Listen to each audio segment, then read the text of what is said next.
Joseph, you can't go to sleep feeling like this.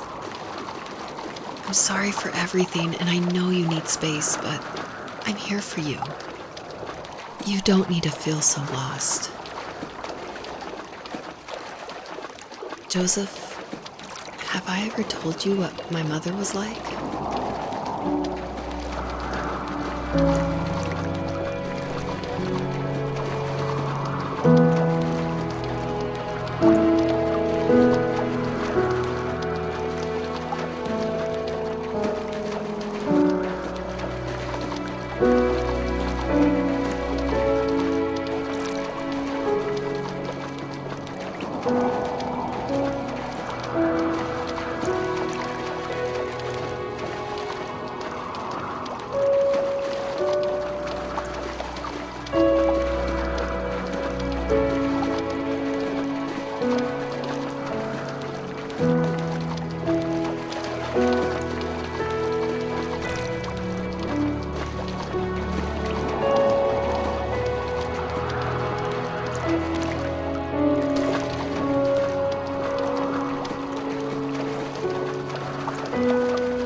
You know what it's like not to have a mom at home, and you know how hard that made my childhood.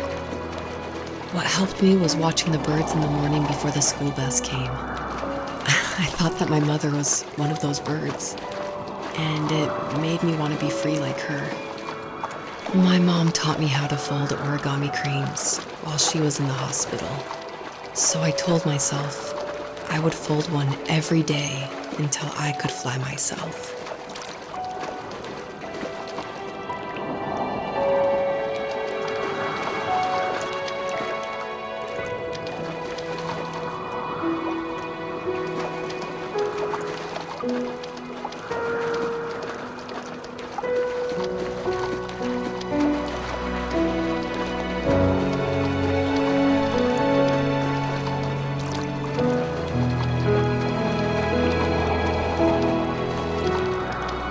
I think we both have always loved animals, and for me that love started with a dog. Sometimes this Rottweiler would come up to our property line and wait at the fence for me, but only once in a while. I was sure to check every day immediately after school, and it usually ended in disappointment. I would even steal money from my passed-out dad just so I could buy these off-brand dog biscuits. Even when she did stop by, she never went beyond the fence. Why was she so scared?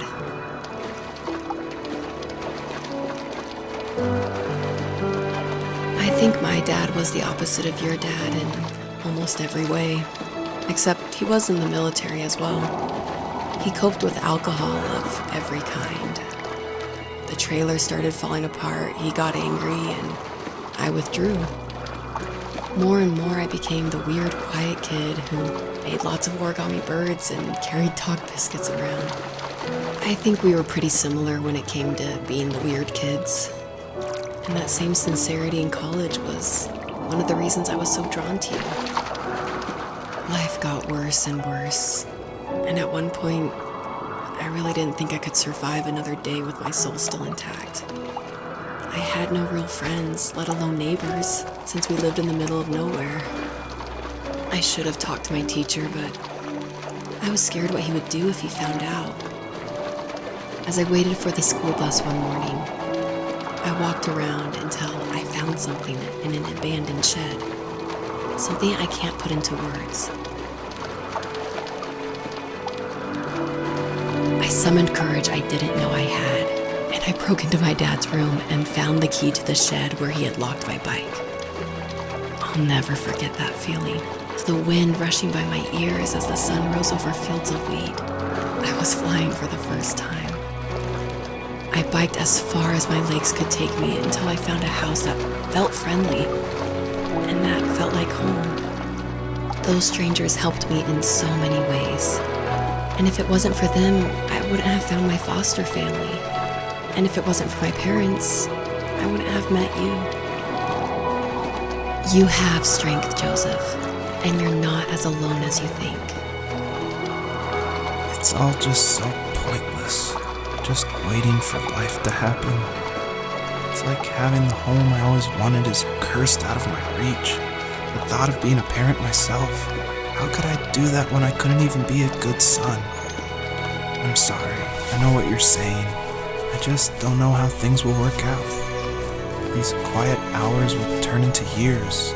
We'll wonder which roads passed us by. Then we'll forge a new road together. Besides, I discovered for myself that one fateful morning where any hopeful road leads to. There may be thorns in this, but it always leads to the same thing. And what's that? Family. I'm so glad that you're part of my family, Rachel. And I'm glad you're part of mine.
The fox knew her last cub would be waiting for her at the first tree.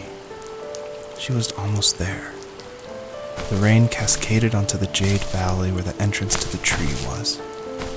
Life was protected there, because that's where life began. It was now only a mother and a daughter left. Items from my life still dotted the ground as she moved closer to her destination and destiny.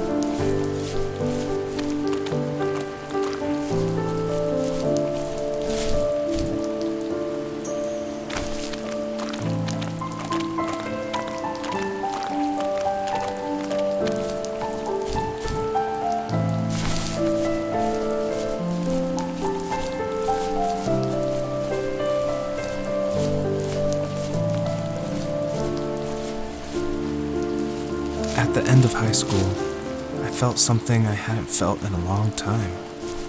Drive. I looked into the best architecture schools on the West Coast and got a dose of reality when looking at other students' portfolios and the high cost of tuition. I still wanted to be something, to be the next Alvaro Siza, and to make those thousands of sketches worth something in my grand history. But now even an internship sounds impossible. Siza helped me understand how essential emotion is in architecture, and he also said light is the real composer of space. I like to think these glints of light, like not finding a job or even a strange dream about a fox, are something I should be thankful for, even if the illuminated space is something I'm less than comfortable with.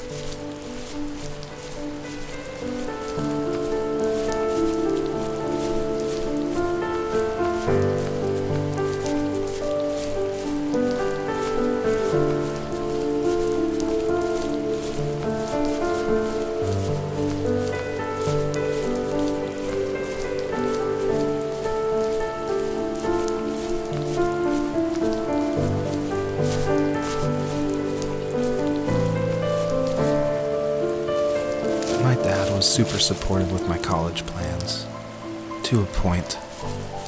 Things were okay until this terrible accident happened.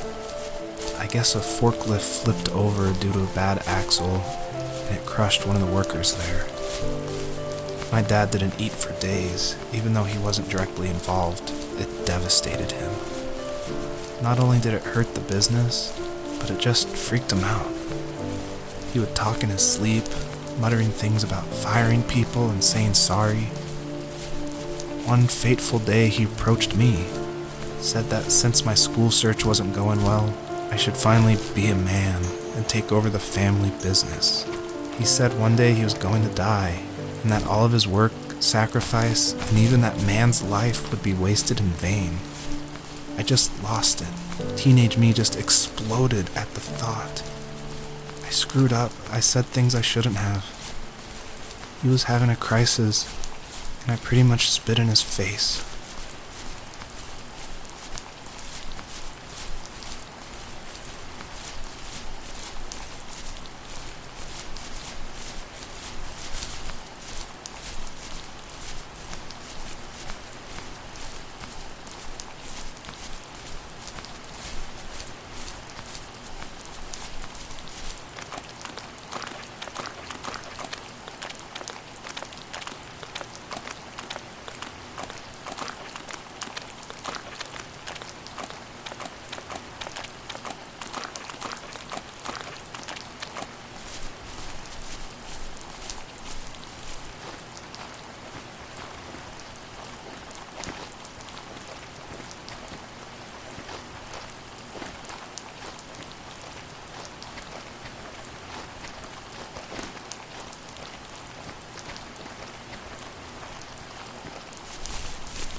Was that the last time you talked to him?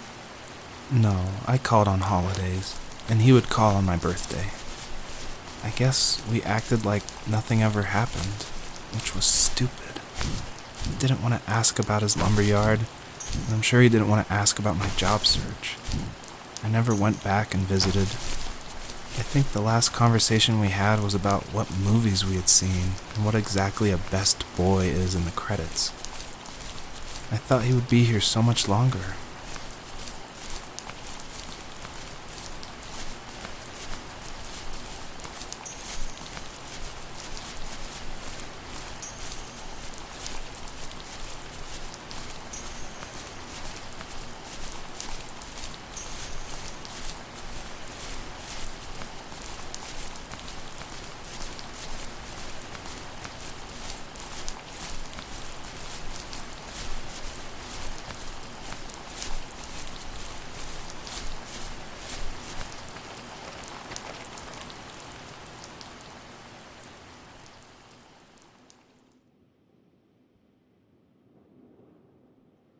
In the distance, the first tree illuminated the wasteland.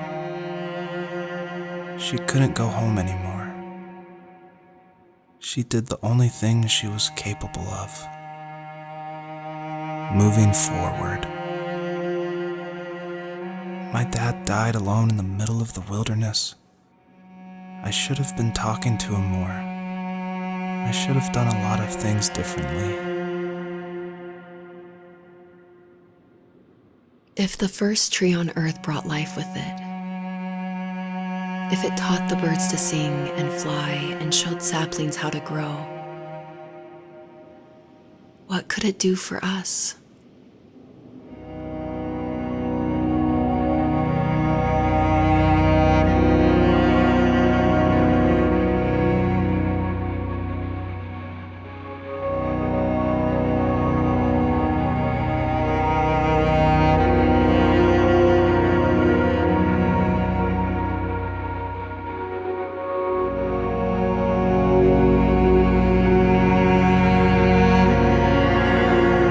There was a letter I received yesterday from a name I didn't recognize, with a quote I can't stop thinking about. Death is not the opposite of life, but a part of it. More and more, I'm realizing one important truth. Each of us have our own journey to the first tree. But sometimes I'm not sure I'm ready to take that first step. You already have my love.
Your journey was over, but I have no idea.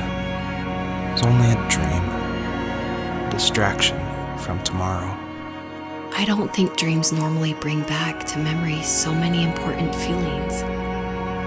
Maybe it was just a dream, but it was also a gift. Yeah, I suppose.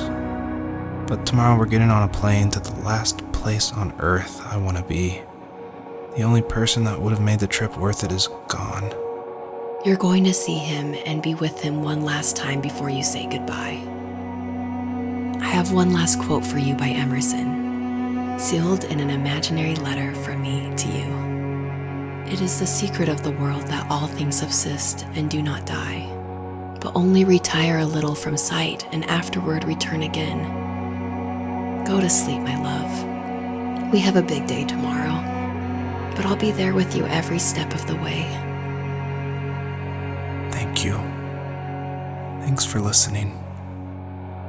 Good night, Rachel. Good night, Joseph.